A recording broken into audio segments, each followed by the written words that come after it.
تھا کہ ایک دشمنی سی پیدا ہو جاتی تھی دل میں حضور کے خلاف اور صادق الایمان مسلمانوں کے خلاف کہ یہ انہوں نے ہمیں مشکل میں ڈال دیا ہے. ہم ایمان لائے تھے, ہمیں کیا پتا تھا کہ ایمان کے تقاضے یہ ہوں گے. ہم سمجھے تھے بس ایک عقیدہ ہے, بدل لیا, اللہ خیر صلی اللہ. یہ تقاضے تو بڑے بھاری ہیں, ان کو پورا کرنا تو آسان نہیں ہے. وہ جو اقبال کہتا ہے تو بچا بچا کے نہ رکھ اسے, تیرا آئینہ ہے وہ آئینہ کہ شکستہ ہو تو عزیز تر ہے نگاہ آئینہ ساز میں. جان اور مال بچاؤ نہیں, خرچ کرو. آئینہ ٹوٹا ہوا کس کو پسند آتا ہے؟ اللہ کو تو تمہاری ٹوٹی ہوئی لاش زیادہ پسند ہے بنسبت تمہارے زندہ وجود کے. حضرت حمزہ کی لاش جب آئی تھی حضور کی نگاہوں کے سامنے, ناک کٹی ہوئی ہے, کان کٹے ہوئے ہیں, پیٹ چاک کر کے کلیجہ چبایا گیا ہے. اللہ کی نگاہ میں اس کٹے پھٹے جسم کی جو قدر ہوگی اس کا ہم اندازہ نہیں کر سکتے. تو بچا بچا کے نہ رکھ اسے, تیرا آئینہ ہے وہ آئینہ کہ شکستہ ہو تو عزیز تر ہے نگاہ آئینہ ساز میں. آئینہ ساز اللہ ہے. تو ایک تو دشمنی ہو جاتی تھی رسول سے, اور اس میں ایک خاص واقعہ میں آپ کو بتا دوں. حضور نے مدینے تشریف آوری کے 6 مہینے کے بعد 7ویں مہینے سے چھوٹے چھوٹے چھاپا مار دستے بھیجنے شروع کر دیے to threaten the lifeline of Mecca. مکے کی جو ساری معیشت تھی وہ تجارت پر تھی. اور اگر آپ تاریخی حیثیت سے جاننا چاہیں کہ یہ لنک بن گئے تھے trade between east and west. دیکھیے جب تک نہر سویز نہیں تھی تو مشرق و مغرب کے درمیان سمندری راستہ تو کوئی نہیں تھا. ابھی 1498 جب آئے گا, کوئی 1000 برس کے بعد, تب وہ راستہ جو ہے ملے گا انسان کو کہ round the Cape of Good Hope, افریقہ کی جنوب تک جا کے پھر جاؤ تو مشرق کا راستہ کھلا ہے. تو ہوتا کیا تھا, یورپ سے سامان تجارت آیا اور شام کے ساحل پر اتر گیا. ادھر ایسٹ انڈیز سے جاوا, سماٹرا, ہندوستان, چائنا, ادھر سے مال آیا سمندر کے راستے سے اور یمن کے ساحل پر اتر گیا. And between these 2 points caravans of the Quraysh, they were going to and fro. جنوب میں گئے, سردیوں کے زمانے میں وہ جاتے تھے جنوب میں, گرمی کم ہوتی تھی یمن کی طرف. وہاں سے مال اٹھایا اور چلے اب شام تک پہنچ کر شام کے ساحل پر پہنچا دیا. وہاں سے شام کا ساحل یورپ کا آیا ہوا سامان اٹھایا اور وہ لا کے سیدھا جنوب میں, سیدھا راستہ تھا بالکل سیدھا, اسٹریٹ ٹو دی نارتھ, اور وہ جو ہے آ کر یمن پہ اتار دیا. یمن سے پھر مشرقی ممالک کے تاجر وہ خریدیں گے اور لے جائیں گے کشتیوں کے ذریعے سے. شام سے یورپ کے تاجر وہ جو ہے وہ خریدیں گے اور لے جائیں گے. تو یہ کنیکشن بن گئے تھے between the trade between east and west. اور ان کو یہ سہولت حاصل تھی, پروٹیکشن حاصل تھی کہ کوئی بھی قبیلہ عرب کا ان کے کیروان کے اوپر حملہ نہیں کر سکتا تھا, because they were the custodians of Kaaba. اور تمام قبیلوں کے بت کعبے میں رکھے ہوئے تھے, as if they were hostages with them.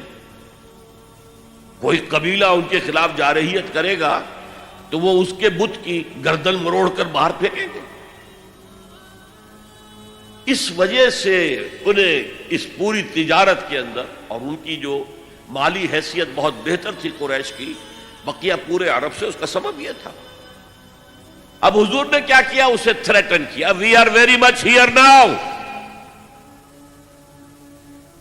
This can be called the economic blockade of Mecca.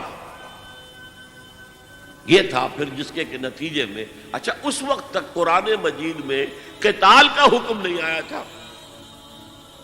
یہ حضور کی اپنی تدبیر تھی, اپنا اجتہاد تھا.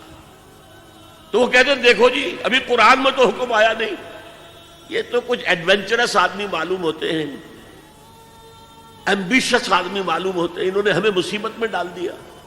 پھر ان کا کہنا یہ تھا کہ بھائی دعوت سے, تبلیغ سے, نصیحت سے, ٹھنڈی ٹھنڈی باتوں سے اپنی بات پھیلاؤ. یہ کیا چھیڑنا قریش کو کہ پھر جنگوں کا آغاز ہو جائے. اندر تو تھی اپنی بزدلی، لیکن اس کے اوپر ردے چڑھ رہے تھے فلسفے کے. جیسے ہم کہتے ہیں کہ اگر کسی کو گڑ دے کر مارا جائے تو زہر ضرور دینا ہے. تو اس اعتبار سے وہ حضور سے بھی اپنے دل میں عداوت محسوس کرنے لگے. اور یہ جو مسلمان ہیں، یہ فینیٹکس، یہ پاگل، یہ جذباتی لوگ، یہ نہ دائیں دیکھتے نہ بائیں دیکھتے ہیں، نہ سامنے کے خطرات نہ پیچھے کے حالات، نہ انہیں اپنے بیوی بچوں کا کوئی خیال ہے، کچھ بھی نہیں. اور یہ فوراً کھڑے ہو جاتے ہیں، چل پڑتے ہیں، فوراً لبیک کہتے ہیں. جب یہ لبیک کہتے ہیں تو ہم نمایاں ہو گئے نا. اگر سب بیٹھے رہتے تو ہم بھی انہی میں شامل رہتے.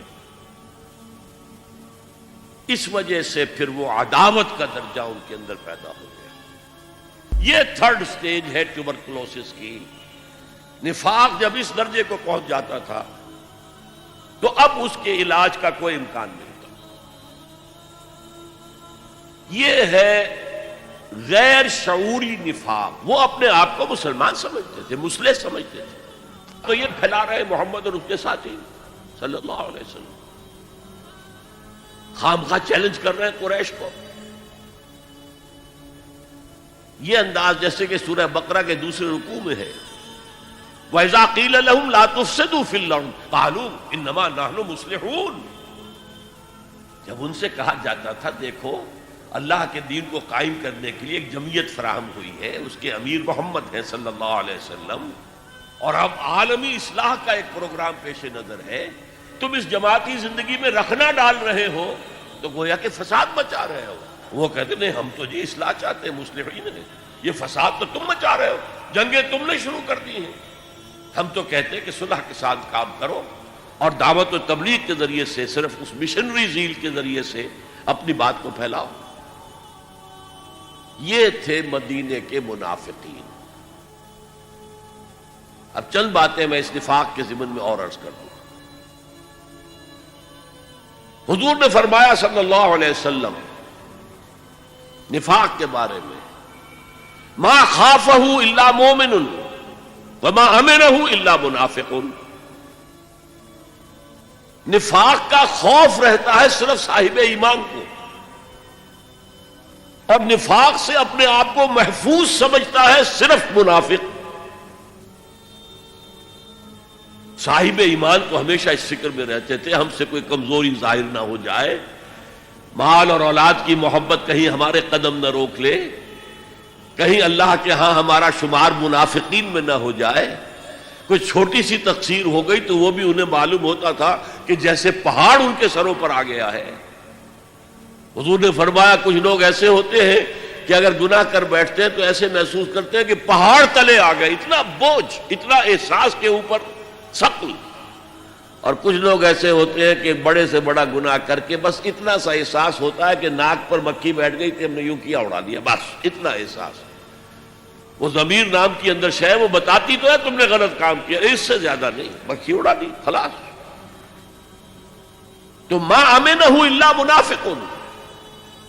نفاق سے اپنے آپ کو محفوظ اور مامون سمجھتا ہے صرف منافق.